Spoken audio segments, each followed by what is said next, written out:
Assalamualaikum warahmatullahi wabarakatuh. Innal hamdalillah nahmaduhu wa nasta'inuhu wa nastaghfiruhu wa na'udzu billahi min syururi anfusina wa min sayyiati a'malina may yahdihillahu falah wa may yudlilhu falah hadiyalah. Asyhadu an la ilaha illallah wa asyhadu anna Muhammadan abduhu wa rasuluhu la nabiyya ba'dah. Baik, alhamdulillah hari ini kita melanjutkan kembali ya kajian Ibroh kita, belajar dari kisah orang lain. Mudah-mudahan dalam program ini akan mendapatkan kebaikan yang banyak. Dan pada kesempatan kali ini insya Allah kita akan berbincang-bincang dengan sesosok yang luar biasa ya menurut saya. Kalau sedikit saya sudah baca bagaimana perjalanan beliau ini, mulai dari beliau itu sebagai artis, penyanyi yang pada tahun 2000-an itu lagunya sangat ngehit sekali ya. Nah, pada saat itu saya masih duduk di bangku sekolah menengah pertama, SMP saat itu, dan lagu-lagu beliau itu sangat tidak asing lagi didengar oleh kita. Dan beliau juga alhamdulillah saat ini sudah proses hijrah beliau ya. Nanti pada kesempatan kali ini kita akan banyak membahas ya terkait dengan perjalanan beliau, dan mudah-mudahan bisa membawa inspirasi bagi sahabat-sahabat semua. Nah, baik, kita sapa dulu beliau ya. Assalamualaikum Kak Tere. Waalaikumsalam warahmatullahi wabarakatuh. Masya Allah, sehat Salihah? Alhamdulillah sehat. Gimana Kak Tere kabarnya? Iya, Masya Allah, Alhamdulillah. Selalu bersyukur, selalu berbahagia karena banyak sekali nikmat yang telah Allah berikan, dan khususon nikmat iman dalam Islam ya. Alhamdulillahirrahmanirrahim. Alhamdulillah. Gini Kak, kita akan membahas banyak nih terkait dengan kisah hijrahnya Kakak ini. Mudah-mudahan bisa membawa kebaikan, bisa menginspirasi jutaan manusia yang masih mencari jati dirinya, dan mudah-mudahan mereka bisa setidaknya mengikuti jejak Kakak nih ya, untuk bisa lebih mendekatkan diri kepada Allah Subhanahu wa taala.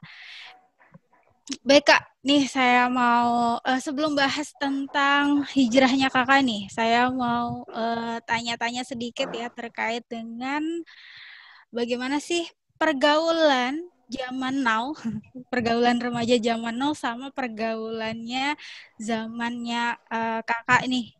Mungkin adakah perbedaan ataupun persamaan yang bisa kita lihat dalam kondisi saat ini? Silakan Teh. Baik. Ya, bismillahirrahmanirrahim. Auzubillahiminasyaitonirrajim. Baik, saya sapa dulu ya semuanya. Assalamualaikum warahmatullahi wabarakatuh. Alhamdulillah wa syukurillah kita diberikan waktu dan keluangan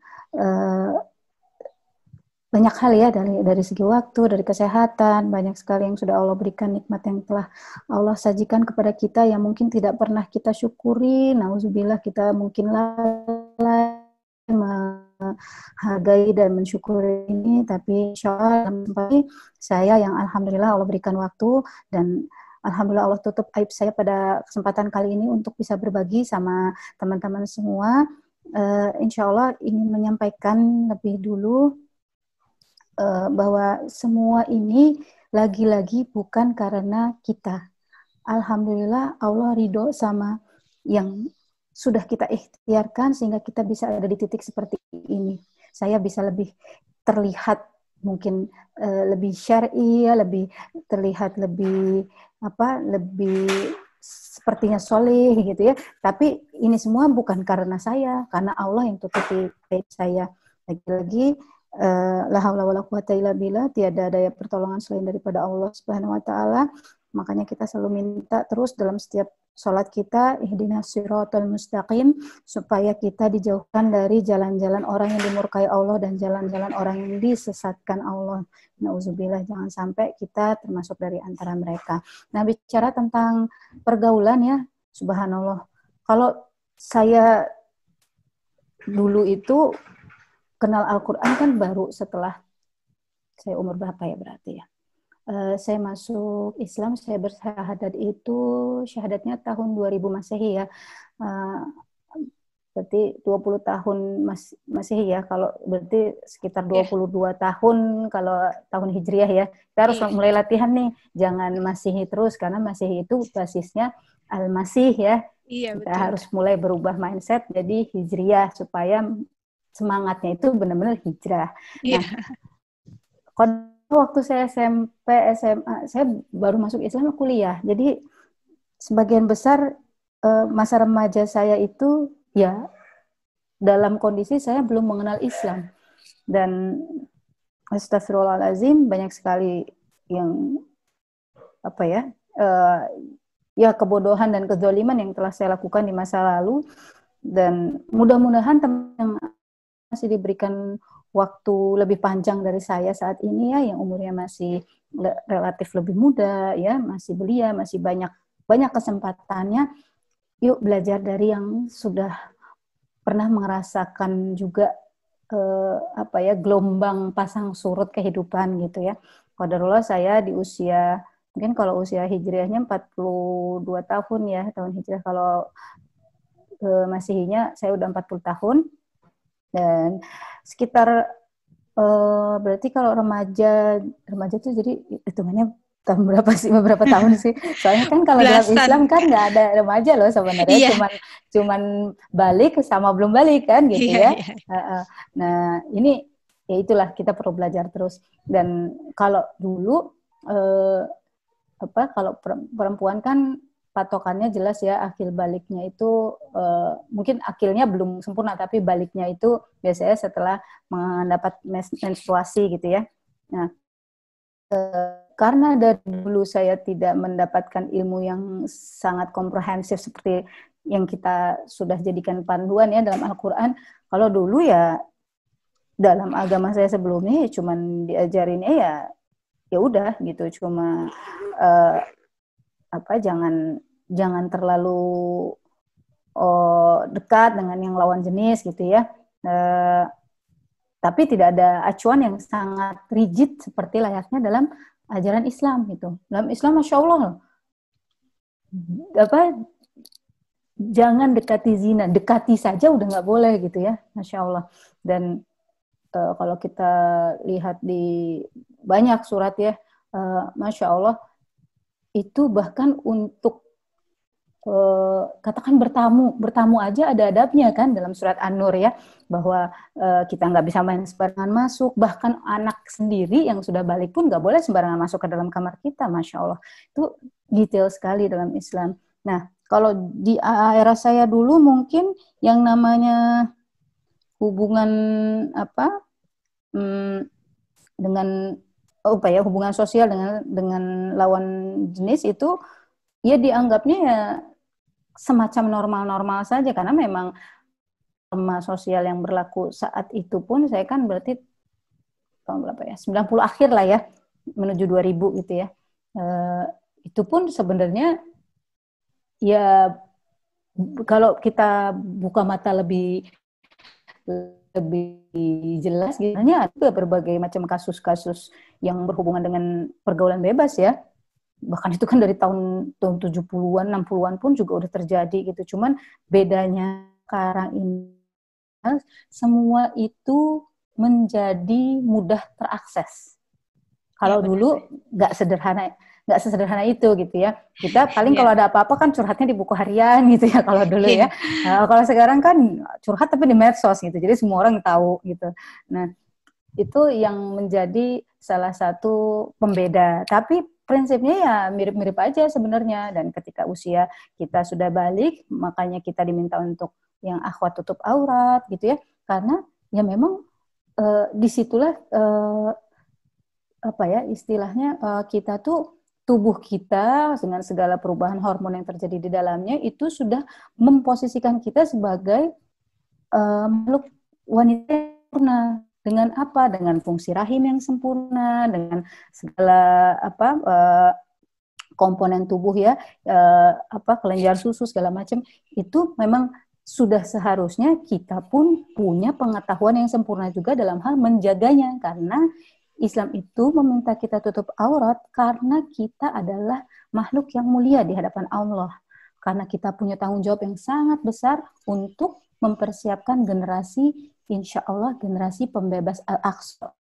Itu yang harus kita pahami. Gitu. Tapi kalau dulu kan paham ya, subhanallah, astagfirullahaladzim, kalau bisa. Tapi enggak, itu semua bagian dari takdir ya, yang kita harus kita harus terima dan kita harus pahami. Itu semua tidak lepas dari hikmah. Nah, hikmahnya insya Allah bisa saya share ke teman-teman semua.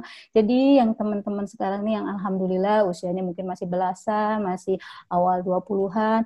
Nah, yuk kita sama-sama buka akal pikiran kita lebih luas lagi untuk melihat betapa indahnya Islam sebagai sebuah mabda ya, ajarannya lengkap, supaya kita tidak perlu lagi lihat ajaran-ajaran KW ya, seperti sekularisme, terus liberalisme. Nah, itu anak cucunya tuh ya, semua perintilan-perintilan itu. Sehingga kita paham bahwa maksud dari jangan dekati zina itu apa?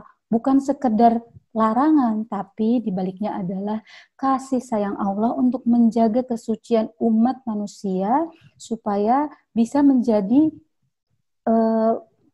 penyambung estafet yang paling baik itu, sebagaimana kisahnya Nabi alaihissalam ya, kan doanya itu luar biasa ya, untuk mintanya apa, Nabi Zakaria itu mintanya untuk melanjutkan perjuangannya menjaga agama Allah gitu. Memberikan anak.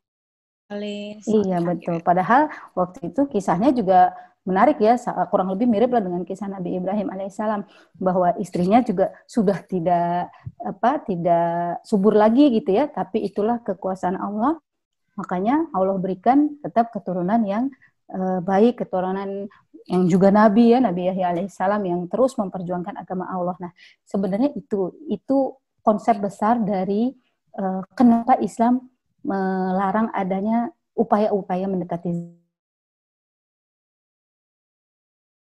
Alhamdulillah ya, kita kalau dulu kan mungkin lebih lebih effort lah kalau dulu. Jadi kalau misalnya orang mau melakukan suatu tindak katakanlah misalkan pornografi misalnya, itu dia harus aksesnya tuh penuh dengan kayak orang akses narkoba gitu ya. Jadi kelihatan lah gerak-geriknya. Kalau sekarang kan auzubillah ya, dari handphone, dari kamar sendiri, iya, dengan HP gitu ya Kak. Betul sekali. Jadi kayaknya di satu sisi kesannya sekarang tuh semua dipermudah ya, alhamdulillah, kayak kita sekarang alhamdulillah bisa sharing dengan kemajuan teknologi. Kalau dulu mana ada nih kayak begini ya.